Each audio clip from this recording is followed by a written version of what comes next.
Good day. I felt on my heart to share something while I was riding on my bike. Dad put this on my heart and has been putting this on my heart for quite some time. And I want to use an example. Now, this example may be a bit offensive to some people in a sense that I'm going to use a worldly example, and I'm going to explain why I am using it. You'll realize that a lot of my content is about how you see God, how God sees you, how you are a son of God, and getting away from the knowledge of good and evil. And it will be the same message, just hammered over and over and over again. And it's actually truly simple, that you are as Christ is, that Christ in you is the hope of glory, that you are now a new creation in God. And it's basically accepting your nature from your Father, because God is your Father, and really starting to contemplate what that means. I do think we sometimes just get head knowledge and we don't make it heart knowledge, and then we don't really see the effects of it, or we just think it's nice words in the Bible and it's philosophical. And it's romanticized, but it can't be practical. Now, we believe in a supernatural God. We read a supernatural book. The Bible is supernatural. Yes, there's physical, supernatural stuff that happened. And there's also a lot of metaphors, and you can read the same stories with a lot of metaphors. It's very deep and it's very full of life. But we have sort of stuck to the philosophical part of it and the stories of the past, and we haven't really embraced the mystical and the supernatural side of it. Now, by mystical, I don't really mean mysterious only. I think it's very simple to know God's heart. And I think the world and the enemy has done a very good job in telling you it's difficult. And it's very complicated. And I'm here to contest that. I think, let nobody rob you from the simplicity which is in Christ. That's also written, and I firmly believe that. Now, the simplicity is if you accept who you are and you accept where you come from and accept what Jesus came to reveal, then your nature and that incorruptible seed within you will manifest whatever it needs to manifest. It will be like a lion just exhibiting lion nature. It is in its genes, it's in its instinct, it's in its DNA. Now, we've been lied to in our minds and our hearts for so many years and saying we are not lions, we are dogs, and therefore we started just acting like dogs in false dog behavior, but we are actually lions. I'm just using this as an analogy. And the only thing that we really need to know is that our father was a lion. We are lions. Therefore, if we just accept that and let our nature do what our nature does best, it will act like a lion. It's always like Jesus said, I only do what I see my Father doing. See my Father doing, not see what the teacher said, or see what even God said, or see what an angel said, or see what I read in the scriptures. He said, I only do what I see my Father doing. Two things there. Seeing his Father. So he needs to be able to see him. If you are in guilt and condemnation, if you're eating from the tree of the knowledge of good and evil, it will be very difficult for you to see your Father, because you won't be able to look up, and you won't be able even want to be in his presence, because you'll hide like Adam did. I hid because I was ashamed, because I was naked. And God is like, well, who told you were naked? And the second thing is, he called him, only do what I see my Father doing. So he's also establishing his nature. He's also establishing where he comes from. So he can do those things because he knows God is his Father, and by Father it means it's his seed, and if it's his seed, it can do exactly what he can do. So you are not just a body and a soul with a distant God somewhere, and this God expects you to do what Jesus did without being the same thing that Jesus was. It is impossible, and that's where self-effort comes in, and that's where people end up in burnout and disillusionment and running away from the truth, from the church and from God, because they tried with their soul to be something that they never believed in their heart they are. But if you believe like Jesus, you are a son of God, you come from him, you will be able to do the things that he does, not through effort, but through nature. Jesus didn't stress and struggle to do that. He did it because it is a normal reflex behavior of a son to heal. It's a normal reflex behavior of a son to multiply loaves and fishes. It's a normal reflex behavior of a son to walk on water, to be above the elements. That is what Jesus is. And that's what the same thing you are. And Jesus wants you to know it. Now, the thing that I want to explain now is your new creation nature. And it might sound a bit supernatural and mystical, but it is. You are not just a human. And I hammer on this about a lot, but you are not just a human. You're not just Adam or first Adam nature. You are a life-giving spirit, and you are now, after Jesus, the same as Jesus, after the resurrection, which is a life-giving spirit in a body that is resurrected and transfigured. Now, the only thing that we need to do is we need to believe that. It's by the foolishness of preaching that we hear this news and we start to believe it. And it says, as a man thinks in his heart, so is he. So if we're willing to believe this, we will start manifesting. And this is not just a son of God for one day and salvation for one day in heaven. It is for right in here, right now. And this is the generation that will start seeing more and more and more of this actually being a practical manifestation of the truth that is written and spoken by Jesus, not just words. We look at movies, we watch movies, and the enemy is what the enemy does is not really creative, but what he does is he takes something that is a truth and he perverts it. And in his perversion, he gets you to throw the baby out with the bathwater, saying, I'm not going to even think about this. This is evil, and you shut yourself off. And he's done that, especially in the Western side of the world and church, with anything supernatural, with anything mystical. So if it's too supernatural, if it's too mystical, then it's sort of witchcraft or it's demonic, and he's done a very good job at that. And that's why a lot of us as Christians, we see ourselves as Christians, we go to church week after week, we read our Bible, but in our minds, in our hearts, we're still just a human with a God somewhere, and we believe we're going to heaven one day, and that's where we stop. And every now and then we can pray and somebody gets healed, but that's about as far as it goes. Where Jesus literally said, listen, you share in my death and you share in my resurrection. And now you've got the newness of life, and you can be a partaker of the divine nature. Now, a partaker of the divine nature means you can start doing God-like stuff. The example I want to use, which is a worldly example, but I want to show you how far we've almost been blinded to accept who we are, is if you look at all the movies. There's so many movies that's made of let's say vampires, and what happens with a vampire is a normal human comes, they drink the blood of the vampire, so they get the nature or the DNA of that vampire, they die, and then when they wake up again, they all of a sudden they're this new being, this new class of being. They are a vampire, and immediately within a day they inherit the speed, the power, they can see in the dark, they get immortality, all of those things. And obviously because it's a perverted truth and because it's evil, they also get the negative sides of it, which I don't want to touch on because it doesn't matter. But the point is, so from a world point of view and from a cinematic point of view and from a movie point of view and from a book point of view, we see these people getting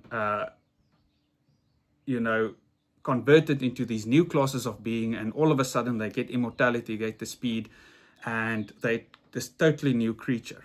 Now, if you think about it, we have shared in Christ's death and his resurrection. Now, so what we do is we also take the elements, because we take the bread, which is the body, and we drink the wine, which is the blood. And it's not for a guilt sacrifice or a guilt trip. It's partaking in the death, as I believe. Again, I always share what I believe in God has shown me, and there's a lot to this, but this is one thing that I firmly believe in.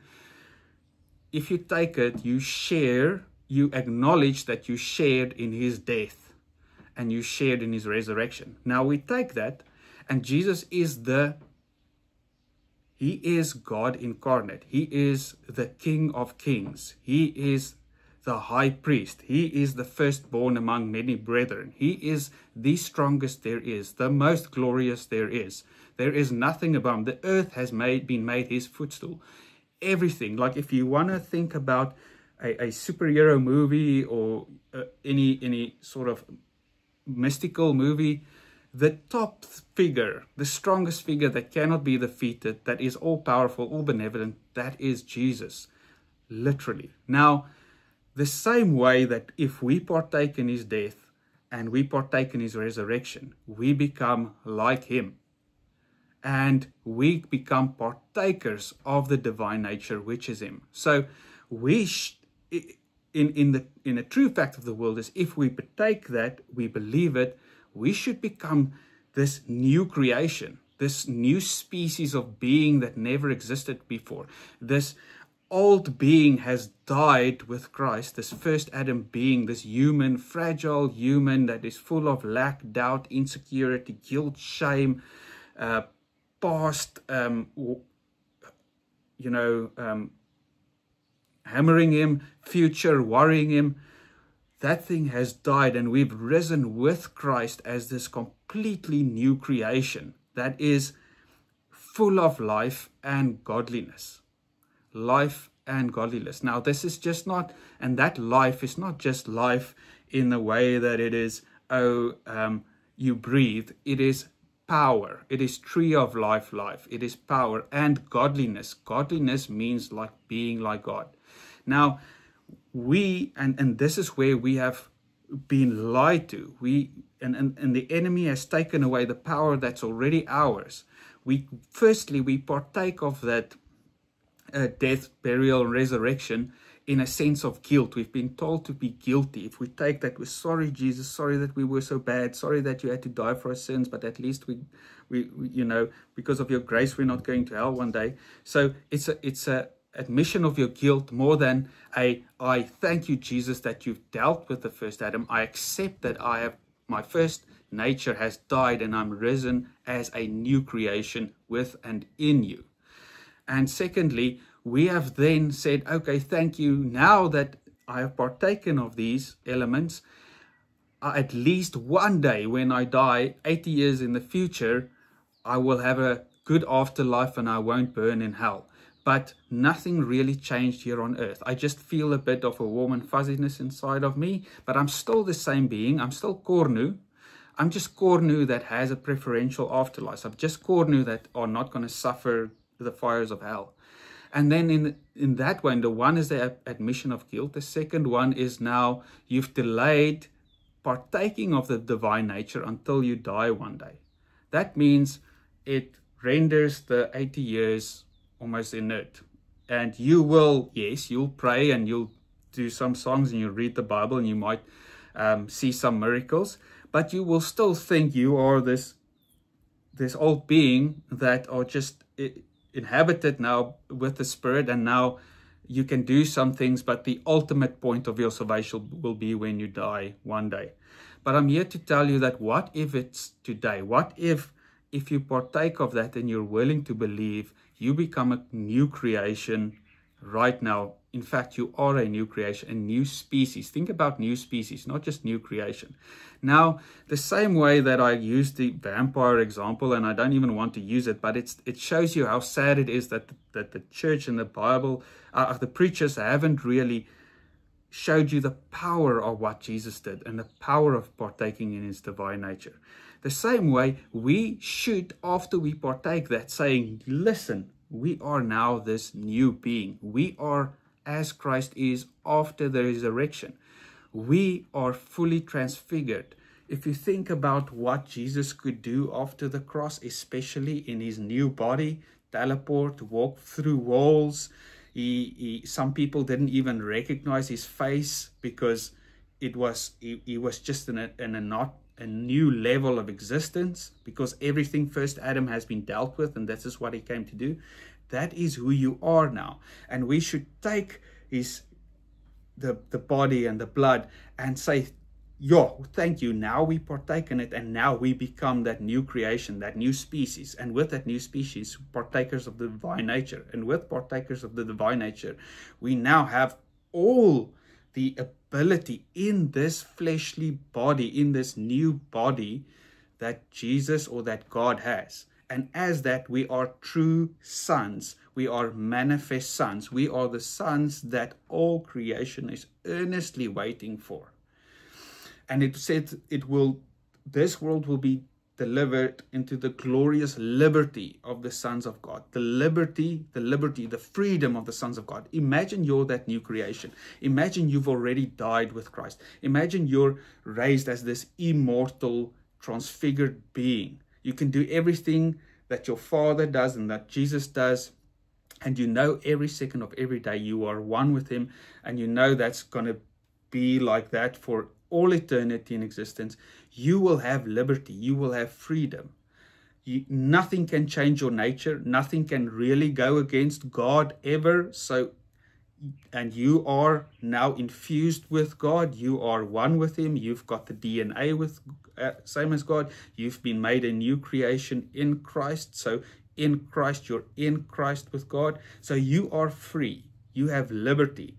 And then out of that liberty, this whole creation will be delivered into that liberty, into that power and confidence and freedom of the sons of God. The sons of God that beholds their Father. The sons of God that knows they can sit in the house. They don't have to be out in the field. They don't have to go and spend their money on riotous living. They can live in the house of the Father. They can behold the Father, and now in their glorious liberty, fully knowing that they're this new creation and that they have the power that Jesus had, especially after the resurrection. Now they can go and do what the Father did. They can do exactly what they see the Father doing. And that is healing, that's loving, that's making whole, that's control over this world to protect and love, etc., etc. So that is the partakers of the divine nature. It is a supernatural thing. It is a mystical thing. And do not just take it and make it head knowledge and say, oh, that was a nice scripture. Oh, nice, that's what Jesus did. Really go and sit. And I pray the Holy Spirit sit with each person here and guide them to start seeing their new nature, which is in Christ. Start letting them see themselves as the Father sees them. Showing them Jesus so that they can start seeing who they are like. It says Jesus is the firstborn amongst many brethren. Guess what? You're the brethren. He is the firstborn. So you look like him. You are the same nature of him. If you have brothers and sisters, they're all human. They come from your mother and father, so you might look a bit different, but you have the same genes. You come from the same source, and that's exactly you now. So Holy Spirit, just show them that. Show them who they are in Christ. Show them that it's the Father's delight for them to know this. Show them that true humility is not trying to get first Adam to be better and better and better and fearing this distant God. True humility is saying, listen, I could have never deserved this. It is accomplished by Christ, and I just submit to what my Father says is true, and I'm stop being arrogant and pushing off my inheritance to the future. I'm going to partake with it now, and all that I'm going to do is I'm going to believe, and I'm going to say thank you. Believe and say thank you. Thank you, Jesus, for doing this. Thank you, Christ, for accomplishing this. Thank you, God, for loving us this much. Thank you that it is so much love that God bestowed upon us that he might call us the children of God. Thank you for that. Now I just receive this, and I am not going to try and appropriate this through my soul and my body. I'm going to sit and I'm going to realize who I am in spirit and in Christ, and then I'm going to renew my mind and my heart to what is already true about me as a new creation, and then that will automatically start to manifest in my life. It's very important not to try and live the Son of God life from the outside in, but from the inside out. If you do it from the outside in, you will look at other sons. You will read stuff in the scripture like Jesus, what Jesus did, what Paul did, what Peter did, what John did, and you'll start trying to do that to be a son. That is error. It's a huge error. I've done it. Trust me, before I understood this, and it felt like more separation. I felt like I failed completely. It felt like self-effort, and I did it wrong and inappropriated it wrong. What I realized is I need to do it from the inside out. The inside out was, listen, I need to sit, and it doesn't matter how long, just realizing who my Father is, who I am, realizing that I am in Christ, that Christ is in me, and I'm just going to focus on that incorruptible seed that is in me, that is all truth and life. And then that will automatically start doing son stuff through my body.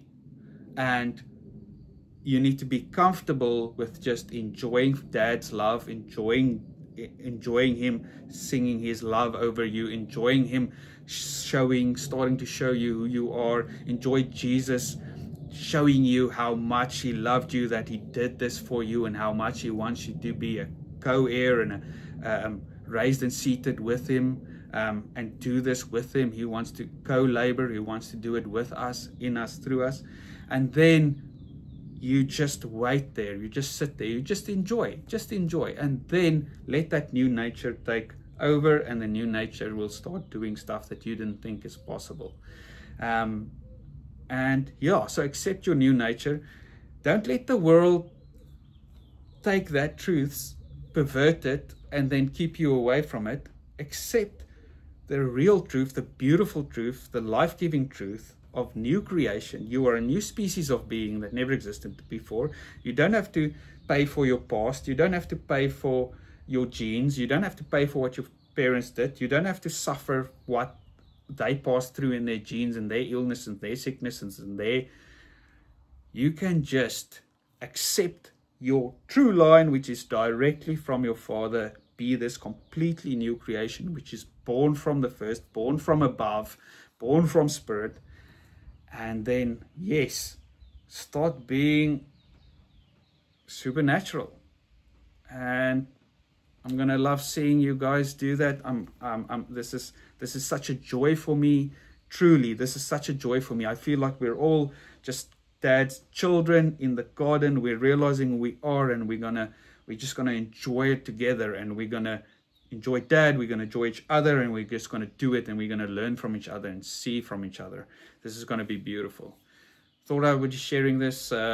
Again, Dad loves you. You're perfect in his sight. He aggressively pursued you your whole life, and nothing can take you from him ever, ever, ever. Not height, not depth, nor anything in all creation can separate you from the love of your Father for you. It's already done. It's all done. You don't even have to do it. Just renew your mind and believe, and it is yours.